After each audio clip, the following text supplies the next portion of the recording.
onlar Fransaya daimi yaşamağa getməmişdilər. Onlar 1919-cu ildə Paris Sülh Konfransında iştirak etməyə, Azərbaycanın dövlət müstəqilliyini tanıtmağa getmişdilər. Özü də müvəqqəti getmişdilər. Amma bu səfər uzun çəkdi. Geriyə yollar bağlandı. Talih onları həmişəlik Parisdə qalmağa məhkum etdi.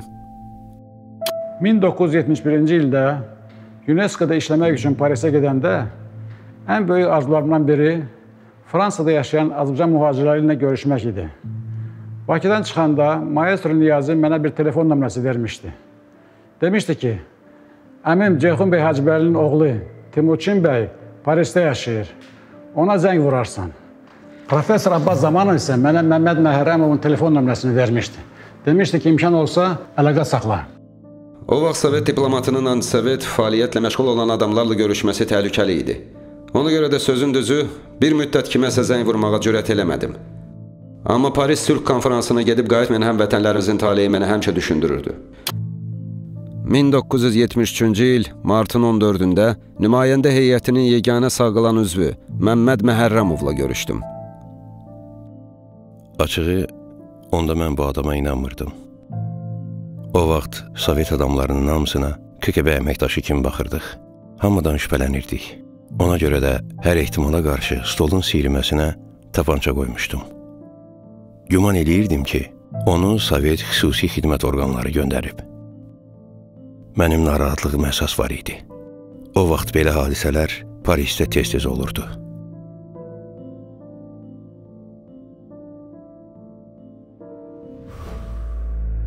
Mən bir əsərəm, anlamadım kimdir müəssir, bir şeiri bəliğəm bu müəmmalar içində. Məmməd Məhərrəmov 1895-ci ildə anadan olub. Peterburq İmperator Universitetinin tibb fakültəsində oxuyub. Sonradan təhsilini Moskva Universitetində davam etdirib. 1918-ci ildə Azərbaycan parlamentində sosialist fraksiyasını təmsil edib. 1919-cu ilin yanvarında Azərbaycan nümayəndə heyətinin müşaviri kimi Paris Sülh Konfransına göndərilib. 1920-ci ilin aprel çevrilişindən sonra həmişəlik Parisdə yaşayıb. Qafqaz xalqlarının Parisdə fəaliyyət göstərən nümayəndə heyətlərinin işində yaxından iştirak edib. Prometey hərəkatının fəallarından olub. 1929-39-cu illərdə Azərbaycan Milli Mərkəzinin üzvü, bu qurumun xəzinədarı kimi fəaliyyət göstərib. Qədim kitablar və antik mallar kolleksiyası toplayıb. Parisdə kiçik bir mağaza işlədib. Ömrünün sonuna qədər Azərbaycanın dövlət müstəqilliyinin bərpası uğrunda mübarizə aparıb. 1918-ci ilin noyabrında Birinci Dünya müharibəsi başa çatdıqdan sonra bir daha belə müharibələrin baş verməməsi üçün beynəlxalq sülh konfransı keçirmək qərarı alınmışdı. Qalib dövlətlərin təşəbbüsü ilə müharibənin yekununa dair sülh müqavilələrinin işlənməsi və imzalanması üçün çağırılan Paris Sülh Konfransı əslində dünyanın yenidən bölünməsi məqsədi daşıyırdı. Konfransda 27 dövlətin nümayəndələri iştirak etsə də, dünyanın müharibədən sonraki taleyini əsasən böyük dövlətlər həll edirdi. Fransa paytaxtına gəlməzdən əvvəl Amerika prezidenti Woodrow Wilson'ın elan etdiyi və sonralar Wilson'ın 14 bəndi kimi tarixə düşən məşhur sülh prinsipləri təzəcə müstəqillik qazanan kiçik xalqların azadlıq və müstəqillik ümidini gücləndirmişdi. Azərbaycanı Paris Sülh Konfransında iştirak etməyə Wilson prinsiplərinin sonuncu, 14-cü bəndi həvəsləndirmişdi. Həmin bəndin təxmini məzmunu belə idi. İstər böyük, istərsə də kiçik dövlətlərin siyasi müstəqilliyinə və ərazi bütövlüyünə qarşılıqlı təminat vermək məqsədi ilə Millətlər Liqası yaradılmalıdır. Azərbaycan da öz imzasını burada, Millətlər Liqasında görmək istəyirdi. Çünki Azərbaycanın siyasi müstəqilliyinə və ərazi bütövlüyünə böyük dövlətlərin təminat verməsinə ciddi ehtiyac var idi. Azərbaycan hökuməti Paris Sülh Konfransına gedəcək nümayəndə heyətini hələ 1918-ci ilin sonlarında formalaşdırmağa başlamışdı. Nümayəndə heyətinə səlahiyyət verən rəsmi mandat 1919-cu il yanvarın 7-sində imzalanmışdı. Həmin mandatda Sədr Əlmərdan bəy Topçubaşovdan başqa daha 6 nəfərin adı göstərilirdi. Məmməd Həsən Hacınski, Əhməd bəy Ağayev, Əkbər ağa Şeyxülislamov, Məmməd Məhərrəmov, Miryaqub Mirmehdiyev, Ceyhun bəy Hacıbəyov. Sonradan Abbas Ataməlibəyov da bu heyətə daxil edildi. Bundan əlavə yardımcı işlər üçün Ələkbər və Rəşid Topçubaşovlar 3 tərcüməçi də Parisə göndərildi. Yeri gəlmişkən 1973-cü ildə Əlmərdan bəyin oğlu Ələkbər bəylə görüşmək də mənə nəsib oldu. Nümayəndə heyəti Avropaya Konstantinopoldan, özü də qalib ölkələrin nümayəndələrinin razılığı ilə getməli idi. Bu razılıq viza sənədləri ləngidiyindən uzun müddət Türkiyədə qalmalı olduq. Biz Konstantinopolda Pera Palas otelində qalırdıq. Fövqəl dövlətlərin nümayəndələri ilə görüşlər keçirir, danışıqlar aparırdıq. O vaxt Azərbaycan nümayəndə heyəti ilə birlikdə Rusiya imperiyasında yaşayan digər kiçik xalqların nümayəndələri də Parisə getmək üçün Konstantinopola gəlmişdilər. Parisə yollar bu şəhərdən keçirdi. Amma fövqəl dövlətlərin, qaliblərin razılığı ilə Azərbaycana bu razılıq verilmirdi. Əlmərdan bəy bütün çətinlik və problemlər barədə daim Bakıya hesabat məktubları yazırdı. Hörmətli Fətəli xan, bugün yanvarın 17-sidir. Biz hələ də Parisə gedə bilməmişik. Fətəli xan, Bakıdan uzaqlaşdıqca bizim nümayəndə heyətinin zəif olduğunu daha çox hiss edirsən. Bizim qonşuların hər biri nümayəndə heyətlərinə 12 nəfərlik ən ciddi, samballı və populyar xadimləri daxil eləyiblər. Hələ üstəlik onların Parisdə və Londonda da öz adamları, komitələri var. Siz nümayəndə heyətinin möhkəmləndirilməsi barədə ciddi düşünməlisiniz. Bizim maliyyə məsələmiz də yaxşı deyil. Ermənilər 10 milyon rubl götürüblər. Gürcülər hələlik 5 milyon. Deyilənə görə samballı maliyyə olmadan orada iş görmək mümkün deyil. Ürəkdə bəslənən amalımız iqbal-ı millətdir. Yeganə nöqtəyi mətlub istiqlal-ı millətdir. Əlmərdan bəy Topçubaşov 1865-ci ildə anadan olub. 1888-ci ildə Peterburq İmperator Universitetinin hüquq fakültəsini bitirib. Uzun illər Bakı Şəhər Dumasının üzvü olub. 1902-1905-ci illərdə Bakı Şəhər Dumasının ilk müsəlman sədri kimi fəaliyyət göstərib. Bir müddət rus dilli Kaspi qəzetinə redaktorluq edib. Rusiyanın 1-ci Dövlət Dumasının deputatı və Dumada müsəlman fraksiyasının sədri olub. Azərbaycan müstəqillik qazanandan dərhal sonra nazir statusunda səfir kimi Türkiyəyə göndərilib. Həmin il dekabrın 7-sində parlamentin sədri seçilib. 1918-ci ilin dekabrında Paris Sülh Konfransında Azərbaycan nümayəndə heyətinin sədri təyin olunub. Azərbaycanda bolşevik hakimiyyəti qurulandan sonra Bakıya qayıtmayıb. Ömrünün sonuna qədər Parisdə Azərbaycanın dövlət müstəqilliyinin bərpası uğrunda mübarizə aparıb. Азербайджанская делегация постоянно испытывала финансовые затруднения. Чем это было вызвано? Прежде всего, тем, что Азербайджан все-таки меньше знали, чем Грузию и Армению, значит, в Западной Европе, поэтому Топчебаши приходилось проводить очень большую пропагандистскую работу. Во-первых, они должны были печатать свои меморандумы, которые они сделали действительно на очень хорошем уровне, на хорошем полиграфическом уровне, на хорошем французском языке, и сдали его и на французском, и на английском, значит, вот, пытались пропагандировать. И потом они же все-таки азербайджанская делегация делала все, чтобы статьи про Азербайджан появлялись в различных изданиях, в различных газетах, в различных журналах. Maliyyə çətinliklə yanaşı, Azərbaycan nümayəndə heyəti üzvlərinin sayı da başqa xalqların nümayəndələrindən az idi.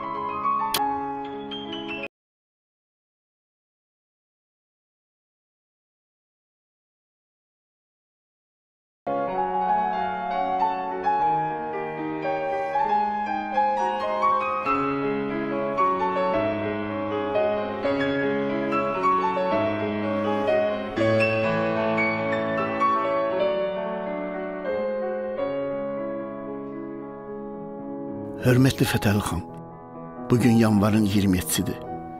Biz hələ bilmirik buradan nə vaxt çıxacağıq? Çıxacağıq mı? Xahiş edirəm nümayəndə heyətinin gücləndirilməsi barədə bir daha düşünəsiniz. Bütün xalqlar çoxlu, ən güclü adamlarını ora göndərir. Axı orada böyük mübarizə gözlənilir.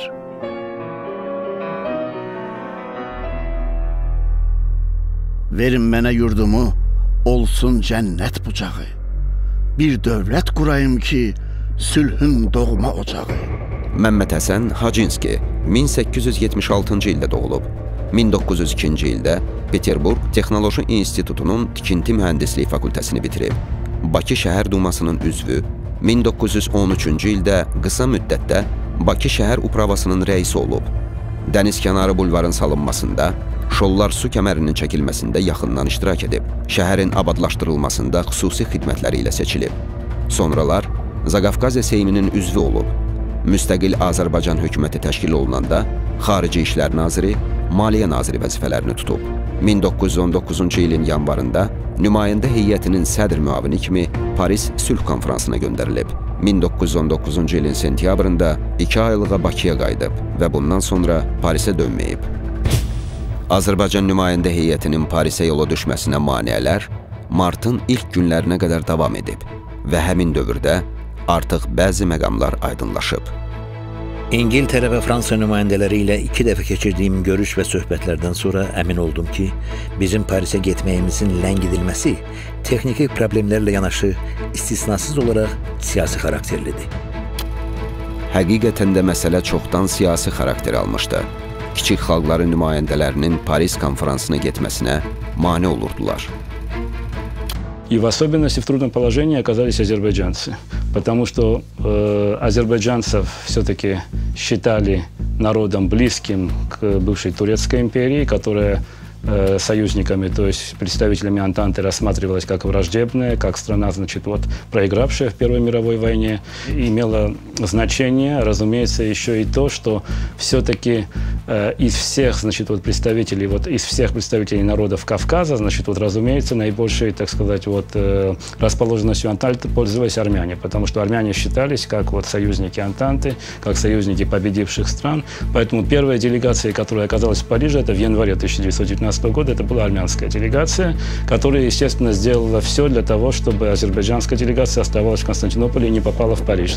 Ermənilər Konstantinopolda Əlmərdan bəy Topçubaşov haqqında əks təbliğat aparırdılar ki, onun Parisə buraxılmasına mane olsunlar. Türkiyə parlamentinin üzvü olmuş Əhməd bəy Ağayevin parlamentdə və mətbuatda Antanta əleyhinə çıxışlar etdiyi barədə fransız dilində nəşr edilən Erməni qəzeti Renesansda ciddi kampaniya başlanmışdı. Nəticədə Əhməd bəy Ağayev nəinki Parisə buraxılmış, hətta ermənilərin təbliğatı nəticəsində həbs edilir. Onsuz da nümayəndə heyətinin üzvlərinin azlığından gileylənən heyət savadlı və təcrübəli bir üzvünü də Türkiyədə qoymalı olur. Əlmərdan bəy uzun müddət indiki İstanbulda fövqəl dövlətlərin nümayəndələri ilə çox saylı görüşlər keçirir, müxtəlif danışıqlar aparır ki, Parizə getməyə icazə verilsin. Amma bu icazə məsələsi xeyli uzanır. Əlmərdan bəy Topçubaşov qalib ölkələrin nümayəndələri ilə görüşlərdən bir həqiqəti də anlayır. Onlar hələ Rusiyadan ayrılmaq istəyən kiçik dövlətlərin taleyi barədə yox, vahid və bölünməz Rusiya problemini həll etmək barədə düşünürlər. Nümayəndə heyətinin İstanbulda ləngidilməsinin əsas səbəblərindən biri bu idi. Ona görə də Topçubaşov yollar axtarır, Sülh Konfransının rəhbərliyinə müraciətlər ünvanlayır. Sülh Konfransının sədrinə, surəti Prezident Wilsona, İngiltərənin baş naziri Lloyd George'a, İtaliyanın baş naziri Orlando'ya, Fransanın baş naziri Clemenceau'ya.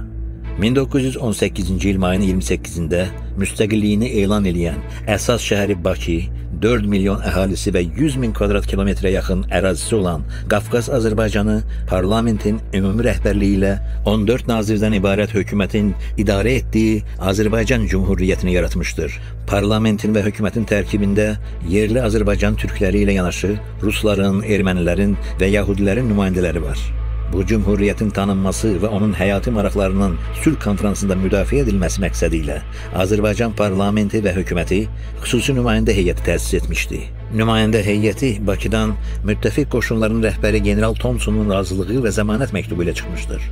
Azərbaycan nümayəndə heyəti bu il yanvarın 20-sindən Konstantinopoldadır və o vaxtdan 2 aydır ki, Parisə getmək üçün icazə gözləyir. Yeri gəlmişkən, Qafqazda Azərbaycanın qonşusu olan Gürcüstan, Ermənistan və Şimali Qafqazın oxşar nümayəndələri artıq icazə alıblar və onların bir hissəsi Parisdə öz ölkələrini təmsil eləyirlər. Azərbaycan nümayəndə heyətinin də orada olması vacibdir. 6 ay ərzində bolşeviklərlə gərgin mübarizə aparan Azərbaycanlılar da diqqətə və ədalət prinsiplərinə ümid eləyir. Ümid eləyir ki, Prezident Wilsonun həyata keçirmək istədiyi böyük prinsiplərə uyğun olaraq bizim xalqın da səsi eşidiləcək. Cənab sədr, qeyd olunanları nəzərə alaraq sizdən xahiş etməyi şərəf sayırıq ki, Azərbaycan nümayəndə heyətinin vəziyyətini başa düşərək nümayəndə heyətinin Parisə getməsinə icazə üçün sərəncam vermək zəhmət çəkəsiniz. 1919-cu il aprelin 7-sində Parisə getməyə ancaq 3 nəfərə, Hacıbəyova, Məhərrəmova və Hacınskiyə icazə verildiyi bildirilir. Azərbaycan hökuməti hətta bu varianta da razı olur ki, təki konfransda kimsə ölkəni təmsil etsin. Bu məlumatı alan kimi Xarici İşlər Nazirinin müavini Ziyad Xanov Tiflisə Azərbaycanın diplomatik nümayəndəsi Cəfərova telegram vurur. Xahiş edirəm, radio vasitəsilə Konstantinopla Topçubaşova təcili teleqramla bu xəbəri verəsiniz. Hökumət nümayəndə heyətinə təklif edir ki, ləngiməsinlər, dərhal Parisə getməyə çalışsınlar.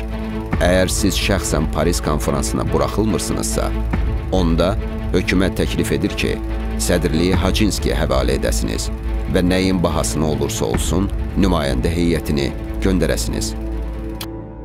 Uzun yazışmalardan və görüşlərdən sonra nəhayət bizim hamımıza Parisə getməyə icazə verdilər. 1919-cu il aprelin 22-sində biz hamımız Konstantinopoldan təsadüfi İtaliya gəmisi ilə çıxa bildik. Aprelin 30-da Neapola çatdıq. Mayın 2-sində Romaya. Bir gün də orada Parisə gedən sürət qatarını gözləyib, o biri gün çıxdıq. Paris Sülh Konfransı öz işinə 1919-cu il yanvarın 18-də Fransa Xarici İşlər Nazirliyinin L'Horloge zalında başlamışdı.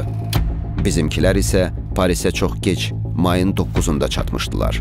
Parisin Claridge otelində yerləşən nümayəndə heyəti mayın 12-sindən rəsmi fəaliyyətə başlayır. Konfransda iştirak edən dövlətlərin nümayəndələri ilə görüşlər keçirir, Azərbaycanın təbliği və tanıdılması istiqamətində xeyli işlər görür. Bu şəkil həmin may günlərində Parisin Claridge otelində çəkilmişdir. Şəkili mənə 1978-ci ildə Məmməd Məhərrəmov bağışlayıb. Görürsünüz, hamısı cavan və enerjilidir. O vaxt onlar çox böyük inamla fəaliyyətə başlamışdılar. Нужно сказать, что уже в мае был зафиксирован достаточно весомый успех. В частности, это встреча с таким лидером стран Антанты, как президент Вильсон. И 28 мая, это очень символично, именно в День независимости Азербайджана президент Вильсон принимает Ali Mardanbeka Topçubaşı. Bu görüşdə Ali Mardanbek çox cəsarətlə bəyan etmişdi ki, Azərbaycan hökuməti, Azərbaycanlılar istəyir Kolçak olsun, istəyir Denikin olsun, yaxud keçmiş Rusiya imperiyası hüdudlarında köhnə hakimiyyəti bərpa etmək olan hər kimsə olursa olsun, onları tanımayacaqdır. Biz Azərbaycanlılar üçün yalnız Azərbaycan hökuməti və Azərbaycan parlamenti vardır. Biz öz hökumətimizi, öz parlamentimizi tanıyırıq və tanıyacağıq.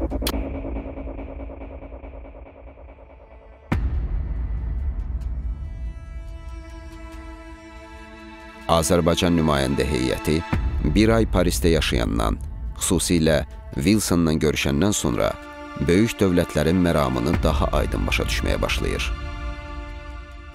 Западные державы не заинтересованы в том, чтобы создавать очень много маленьких государств. Кавказцам было бы неплохо подумать о Кавказской конфедерации, то есть об объединенном Кавказе. İyunun əvvəllərində Rusiyada Ağ Qvardiyaçı Admiral Kolçakın hakimiyyətinin müttəfiqlər tərəfindən tanınacağı barədə söz-söhbət yayılır. Şayələr gəzir ki, Azərbaycan yenidən vahid Rusiyanın tərkibində qalmalı olacaq. Ona görə iyunun 5-də Sülh Konfransının sədrinə və müttəfiq dövlətlərin baş nazirlərinə etiraz notası təqdim olunur. Notada deyilirdi ki, Rusiyada hakimiyyətə kimin gələcəyinə baxmayaraq, öz parlamenti və hökuməti olan Azərbaycan Cümhuriyyəti Rusiyanın tərkibinə daxil olmayacaq. Elə həmin günlərdə nümayəndə heyəti Woodrow Wilsona Azərbaycanın dövlət müstəqilliyi haqqında memorandum təqdim edir. Biz memorandumda bir məqamı xüsusi vurğulamışdıq. Bizim ölkənin coğrafi vəziyyətinə baxarkən aydın görmək olar ki, Azərbaycan Qafqaz sıra dağları ilə Rusiyadan tamam ayrılıb.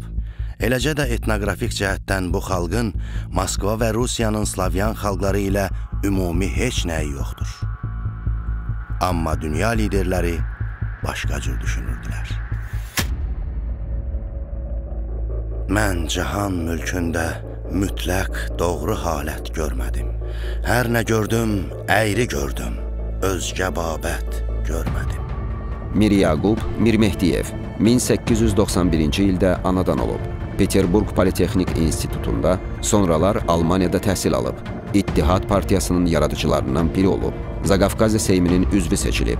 Müstəqil Azərbaycanın ilk parlamentinin üzvü kimi fəaliyyət göstərib. 1919-cu ilin yanvarında müşavir statusunda Paris Sülh Konferansına gedən nümayəndə heyətinin tərkibinə daxil edilib. 1920-ci ilin aprelində Azərbaycanda baş verən çevrilişdən sonra mühacir həyatı yaşamalı olub. Prometey hərəkatının əsas liderlərinə sayılıb. İkinci Dünya müharibəsi illərində Türkiyədə yaşayıb. Ömrünün sonuna qədər Azərbaycanın dövlət müstəqilliyinin bərpası uğrunda mübarizə aparıb. С мая 19 года до начала 1920 года союзники все-таки, делали ставку на белое движение, так называемое, то есть на сторонников, единой и неделимой России, на Деникина, на адмирала Колчака, на Юденича, на других белых генералов, которые воевали с большевиками.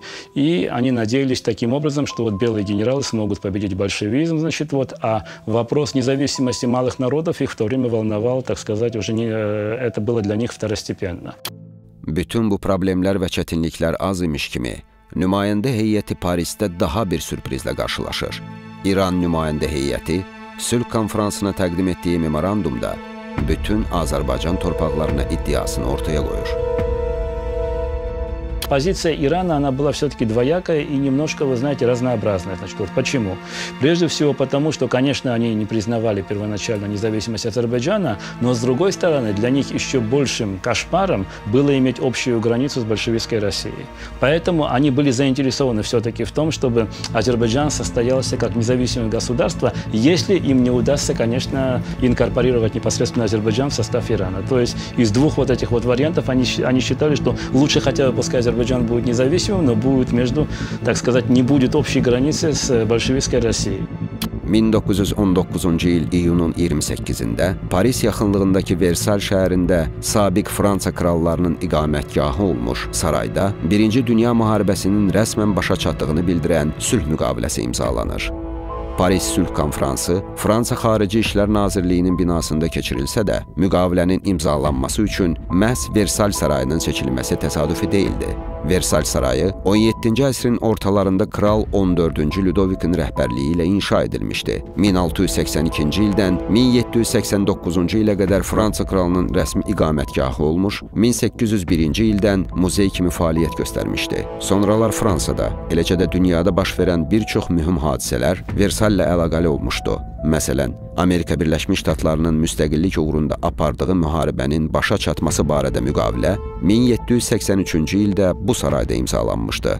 1870-71-ci illər Fransa-Prusiya müharibəsində qalib gələn Almanlar Versal şəhərini tutaraq Almaniya imperiyasının yaradıldığını bu sarayda elan etmişdilər. Fransa hökuməti 1919-cu ilin iyunun 28-də qalib dövlətlərin məğlub Almaniya ilə sülh müqaviləsini məhz bu sarayda imzalatmaqla həm də Almanları aşağılatmaq niyyəti güdürdü.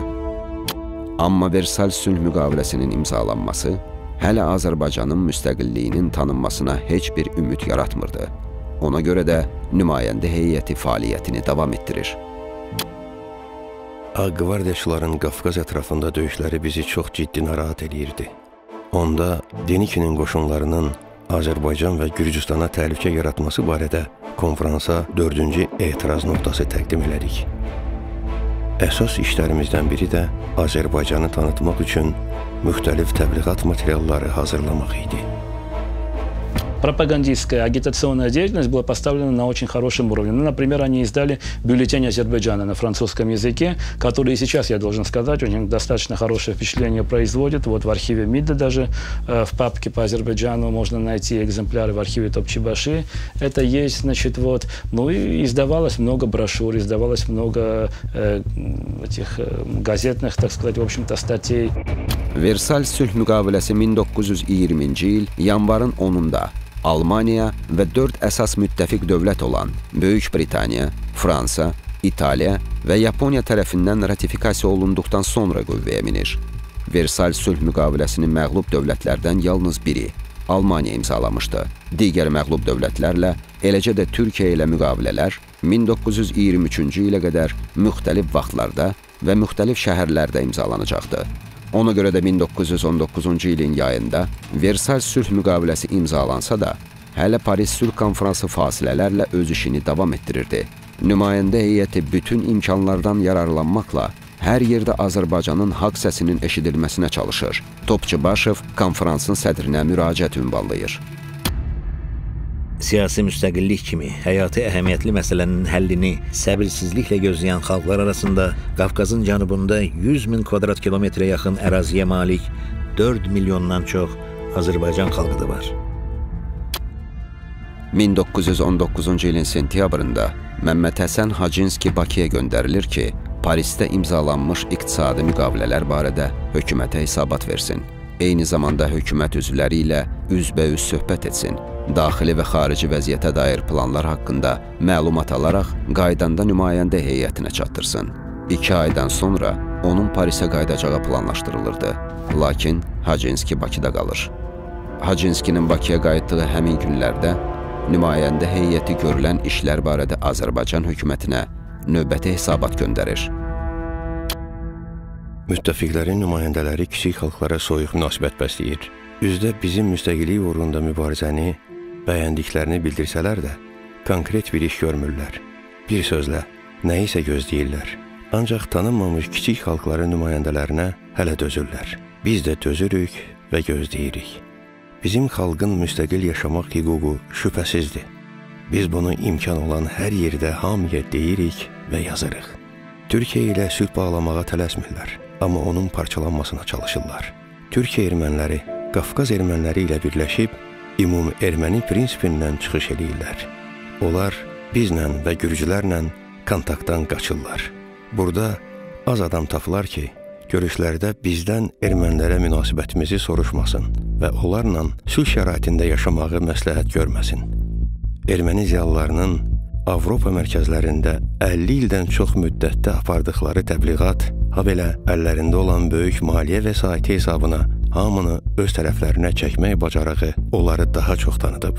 Bu, onların böyük üstünlüyüdür və hələlik hamıya məlum mənfi xislətlərini gizlətməyə imkan verir. Belə bir şəraitdə nümayəndə heyəti anlayırdı ki, Azərbaycanın dövlət müstəqilliyinin tanınması məsələsi asan başa gəlməyəcək. 1919-cu il sentyabrın 9-da Fransanın Xarici İşlər Naziri jurnalistlərin Qafqaz Respublikalarının müstəqilliyinin tanınması ilə bağlı sualına cavab verərkən demişdi. Fransa hökuməti bu respublikaları tanımayıb.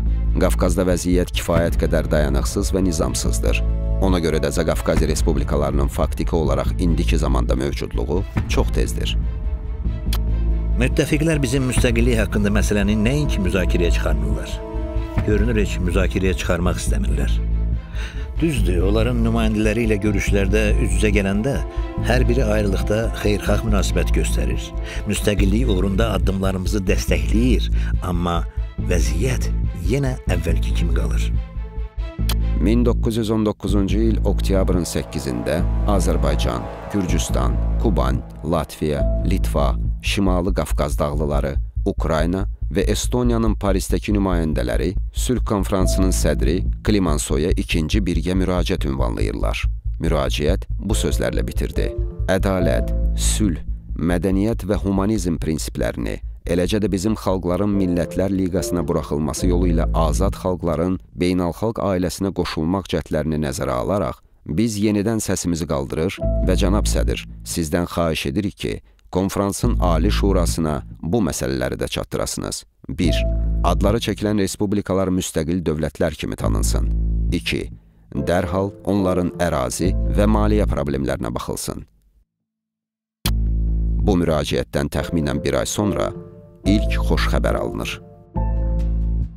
1919-cu il noyabrın 17-sində bizim ünvana, Clarij otelinə Fransa Xarici İşlər Nazirliyindən belə bir məktub daxil oldu.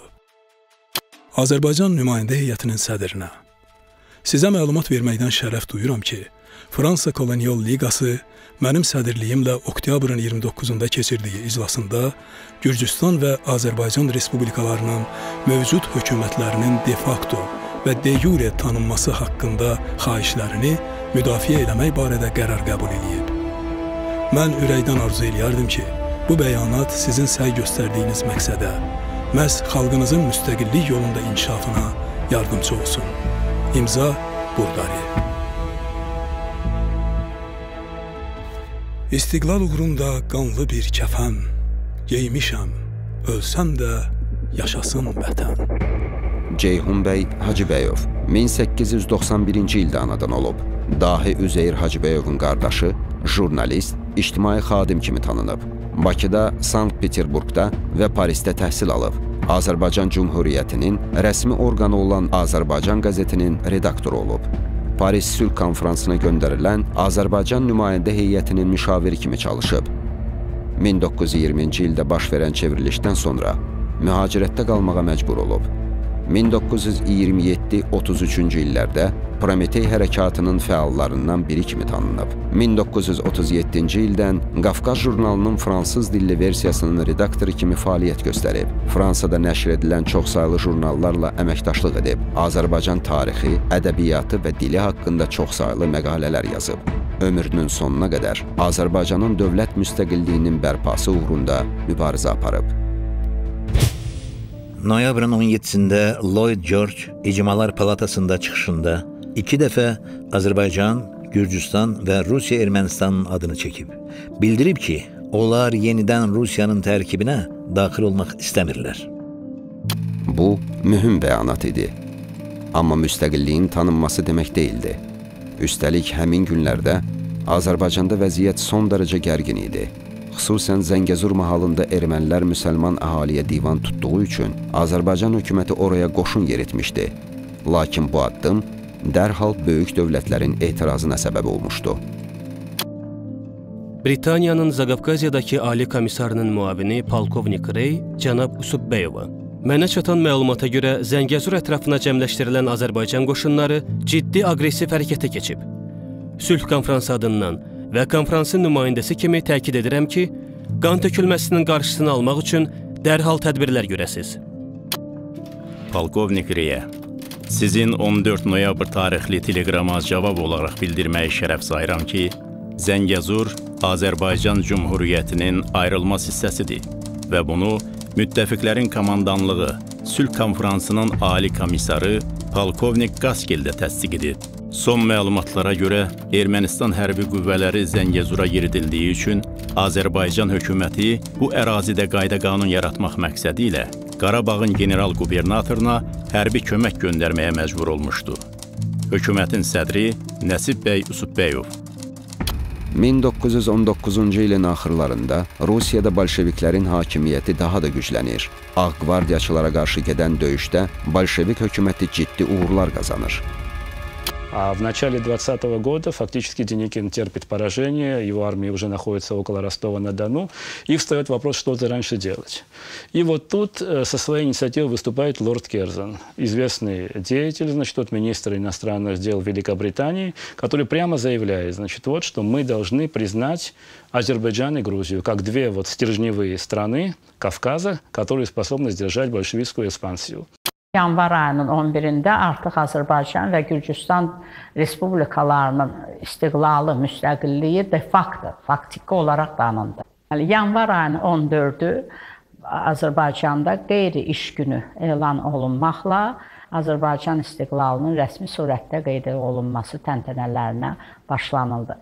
Hökumətin rəsmi tədbirlər proqramı saat 11-də Təzəpir məscidində bayram dualarının oxunması ilə başladı.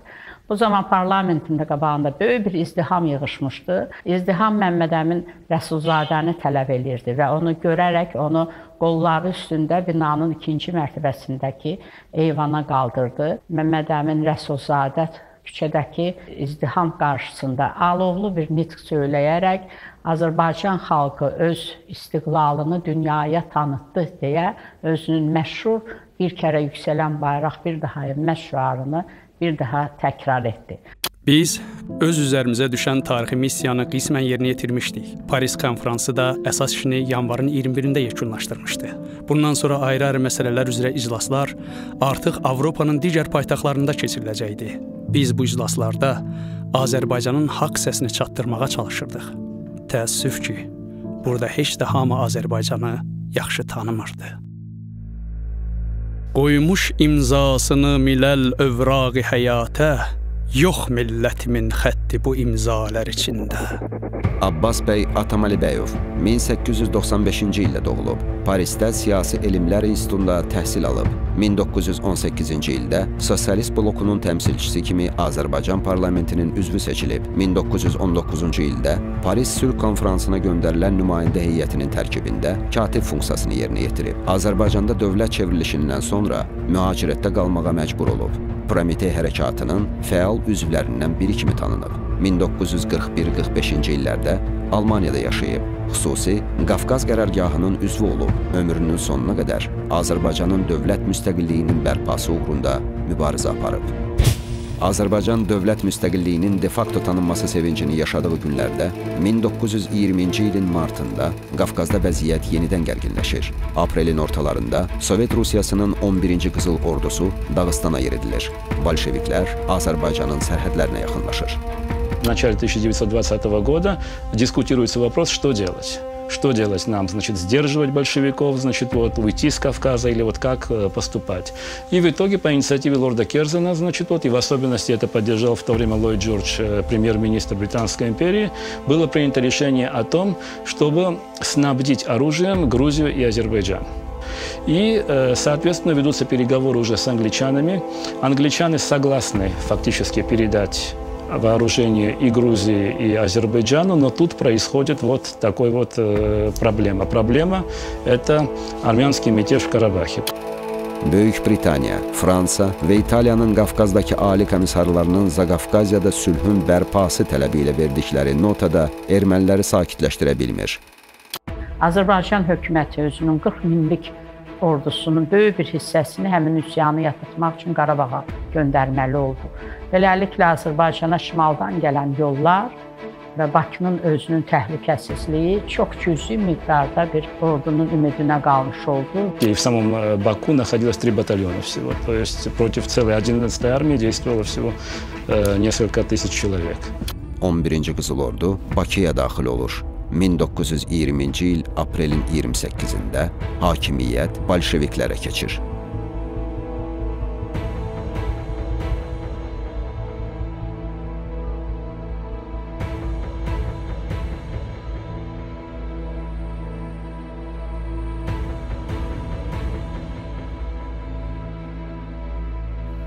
Mana dinmə, sus deyirsən.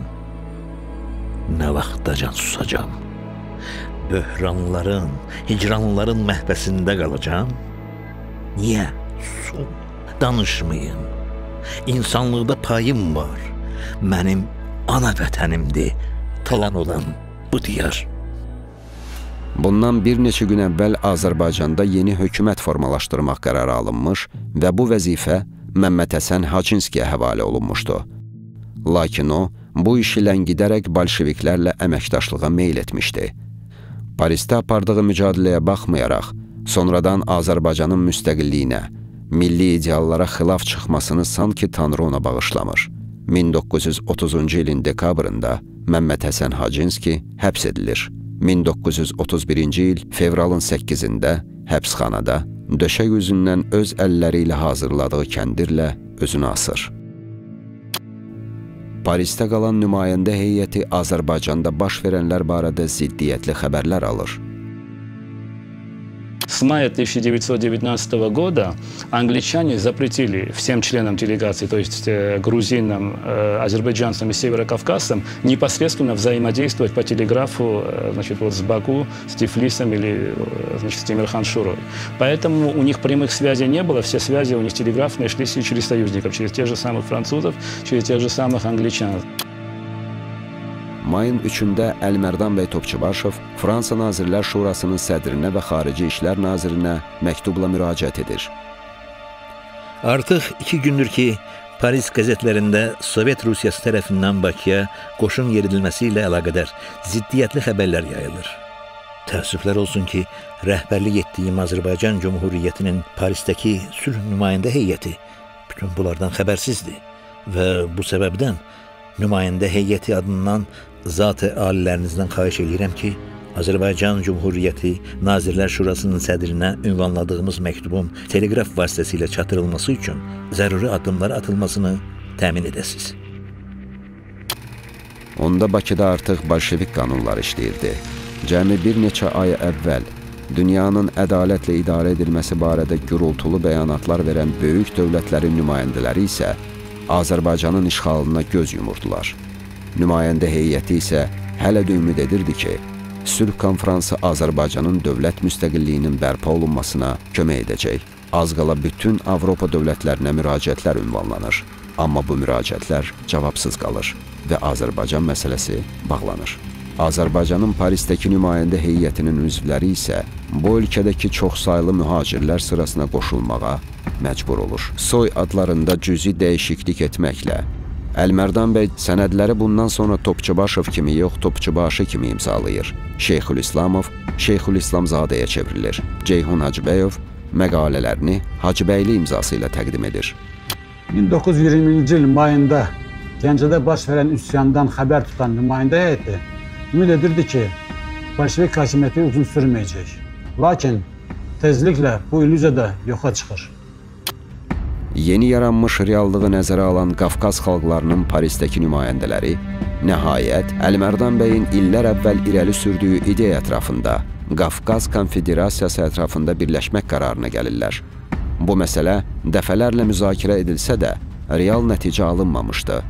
Nəhayət, 1921-ci il iyunun 10-da Azərbaycan, Gürcüstan, Ermənistan və Dağlıq xalqlarının nümayəndələri müstəqil Qafqaz Respublikalarının İttifaqı adlanan bəyanat imzalayırlar.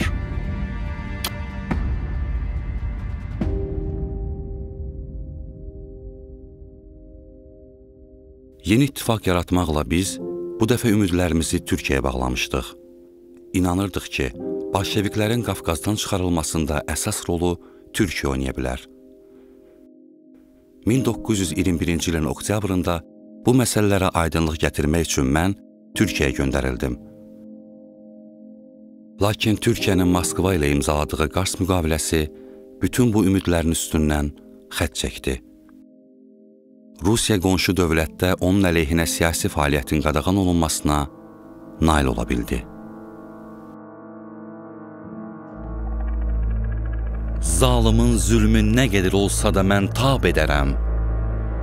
Etməsin zənni ki bir zərrə yolumdan çəkiləm.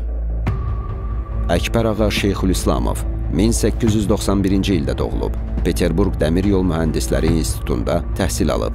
Azərbaycanda Hümmət Partiyasının rəhbərlərindən biri olub. Zaqafqaziya Seyminə üzv seçilib. 27 yaşında müstəqil Azərbaycanın əkinçilik və əmək naziri vəzifəsinə təyin edilib. 1919-cu ilin yanvarından Paris Sülh Konfransında Azərbaycan nümayəndə heyətinin üzvü kimi fəaliyyət göstərib. 1920-ci ildən mühacirətdə qalmağa məcbur olub. 1927-32-ci illərdə Azərbaycan Milli Mərkəzinin üzvü olub. Qafqazın İstiqlal Komitəsində Milli Mərkəzi təmsil edib. Ömrünün sonuna qədər Azərbaycanın dövlət müstəqilliyinin bərpası uğrunda mübarizə aparıb. Sonralar Azərbaycan nümayəndə heyəti haqq ədalətin bərpası ümidi ilə Cenevrə, London, Genuya, Lozanna konfranslarına can atır. Avropanın müxtəlif şəhərlərində keçirilən tədbirlərdə Azərbaycan xalqının haqq səsini çatdırmağa çalışır. Lakin artıq onların səsi eşidilmir. Çünki Avropanın özündə vəziyyət dəyişir. Versal sülh müqaviləsini tərtib edən və imzalayan dünənki müttəfiqlər arasında ziddiyyətlər dərinləşir, iqtisadi çətinliklər bütün Avropanı bürüyür.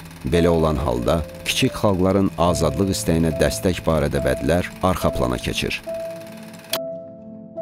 Əgər sülh konfransı zamanı bizim hamımıza rəğbət bəsləyir və kömək edirdilərsə, sonralar bizə sadəcə dözürdülər. Lozanna konfransından sonra isə hər dəfə gördüyümüz siyasi xadimlərin əksəriyyəti ya bizə baxıb susmağı üstün tutur, ya da daha yaxşı şəraitin yetişəcəyi vaxtı gözləməyi məsləhət görməklə canlarını qurtarırlar.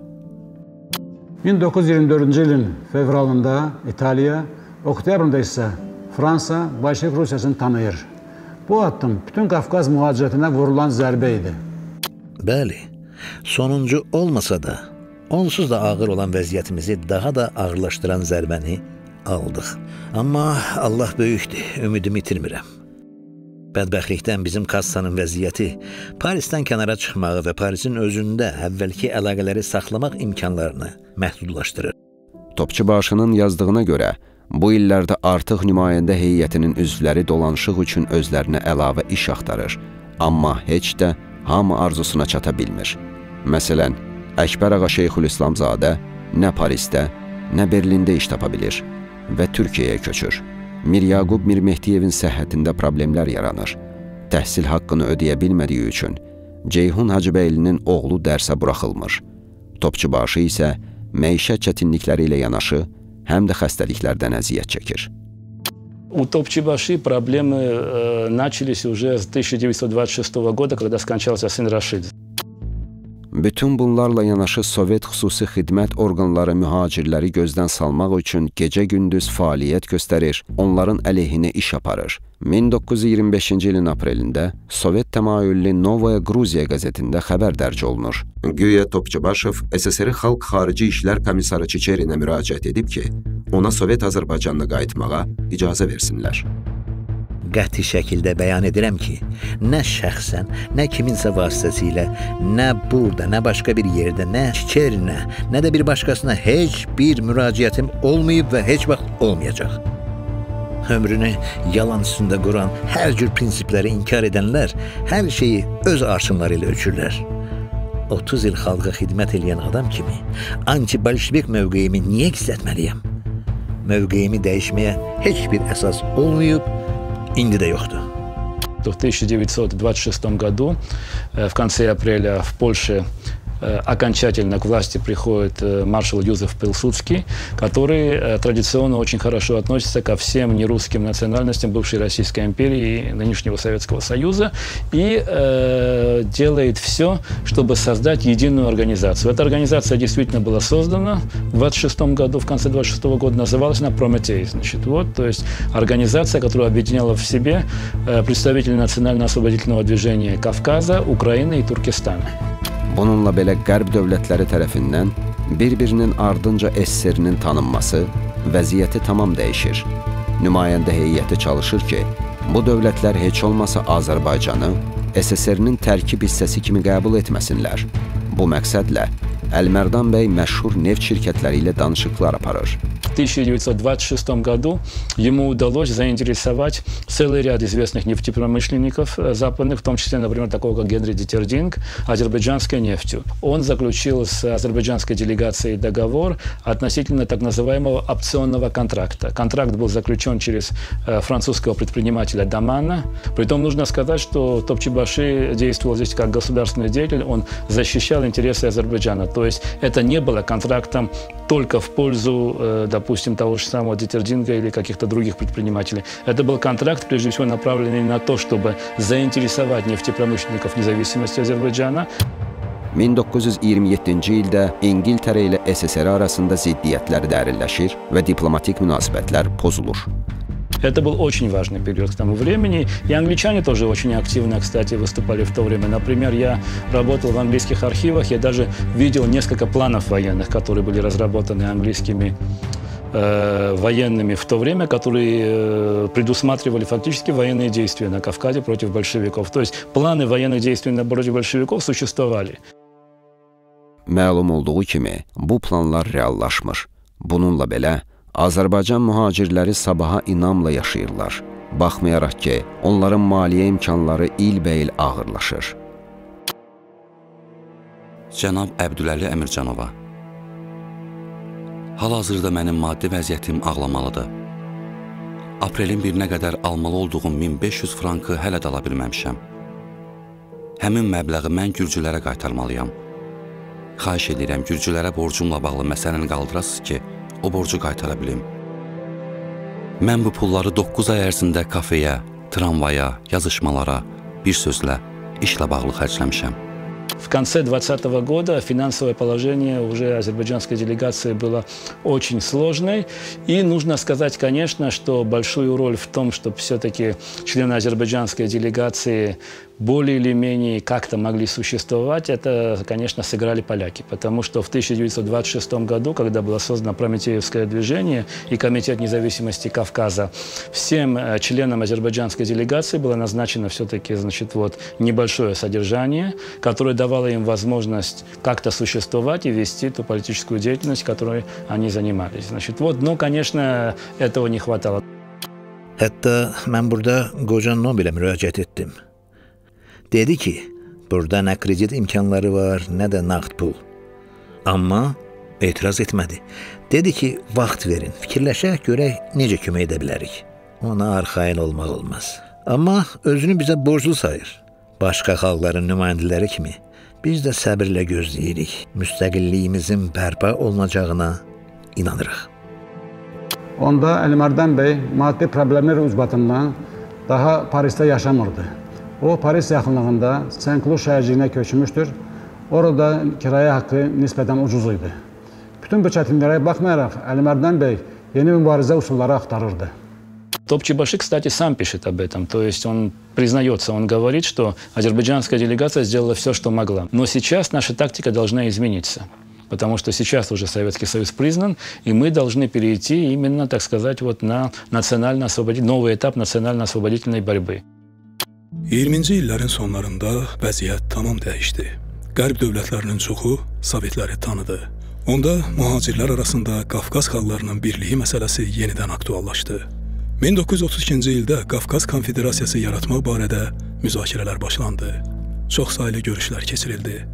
Azərbaycan, Gürcüstan və Şimali Qafqaz xalqlarının nümayəndələri Qafqazın bolşeviklərdən azad olunmasından sonra İsveçrə Konfederasiyası tipli birlik yaratmaq öhdəliyi götürdülər. Bu öhdəlik Qafqaz Konfederasiyası paktı deyilən sənəddə öz əksini tapmışdı. Qafqaz Konfederasiyası paktı 1934-cü ilin iyununda Brüsseldə imzalandı. Azərbaycan tərəfdən paktı Əlimərdan bəy Topçubaşı və Məmməd Əmin Rəsulzadə imzaladı. Onda Əlimərdan bəy xəstə idi. Sənədi titrək əlləri ilə imzalamışdı. Paktın imzalanması Topçubaşının sonuncu qəhrəmanlıq işi idi. Bundan bir neçə ay sonra 1934-cü il noyabrın 5-də Əlimərdan bəy vəfat edir. Noyabrın 8-də yaşadığı Saint-Cloud şəhərinin qəbristanlığında torpağa tapşırılır. Məzarı önündə Azərbaycanlılar, Qafqazlılar, Ukraynalılar, Türkistanlılar, Fransızlar nitq söyləyir, mühacir qəzetlərdə başsağlığı dərc edilir. Azərbaycan nümayəndə heyətinin qalan üzvləri bundan sonra da uzun illər Fransada və başqa ölkələrdə mübarizəni davam etdirdilər. Ömürlərinin sonuna qədər Azərbaycanın müstəqilliyinin bərpa olunacağı günü gözlədilər. Mir Yaqub Mirmehdiyev 2-ci Dünya müharibəsi illərində Türkiyəyə köçdü.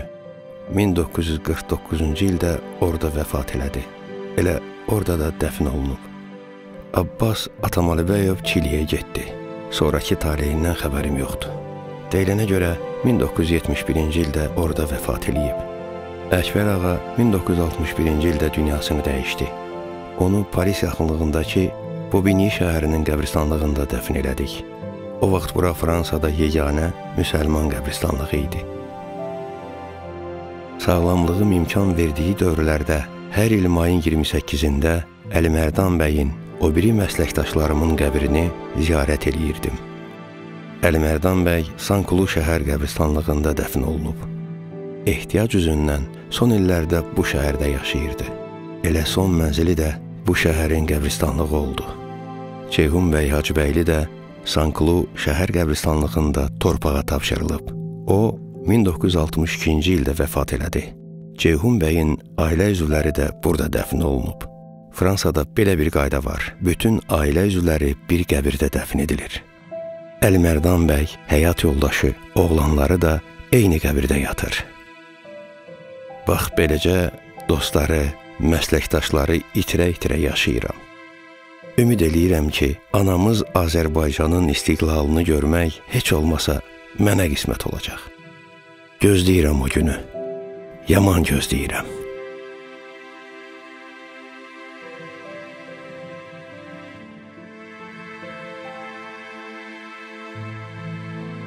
Məmməd Məhərrəmov özü də 1982-ci ildə dünyasını dəyişdi.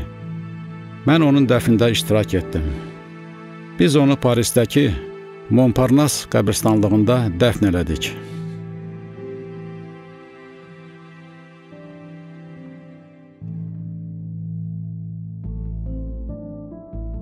Onların heç birinə Azərbaycanın yenidən müstəqilliyə qovuşduğu günü görmək nəsib olmadı. Amma Azərbaycan adının ilk dəfə müstəqil dövlət kimi dünyanın siyasi xəritəsinə yazılmasında onların hər birinin müstəsna xidməti var. Məhz bu insanların fədakarlığı sayəsində Azərbaycanın müstəqilliyi 1920-ci ilin yanvarında Parisdə de facto tanındı.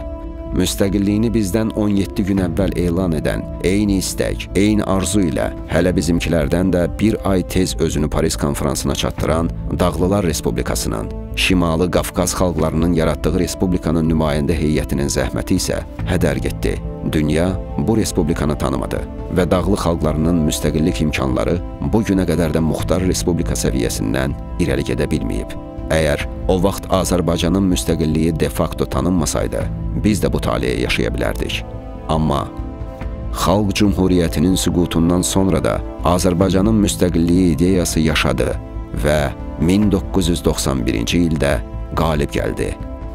Müasir Azərbaycan dövlətinin qurucusu Ulu Öndər Heydər Əliyev prezident kimi 1993-cü ildə Fransaya ilk rəsmi səfəri zamanı Cümhuriyyət qəhrəmanlarının Əlimərdan bəy Topçubaşının və Ceyhun bəy Həcbəylinin qəbirlərini ziyarət etdi. Elə o vaxtdan da Parisdəki qərib məzarlar Azərbaycan dövlətinin qayğısı ilə səliqəyə salındı, bərpa olundu. İndi bu qərib ölkədə, qərib məzarlarda uyuyan istiqlalçıların, azadlıq mücahidlərinin ruhu heç şübhəsiz müstəqil Azərbaycan dövlətinin varlığından və bugünkü uğurlarından rahatlıq tapır.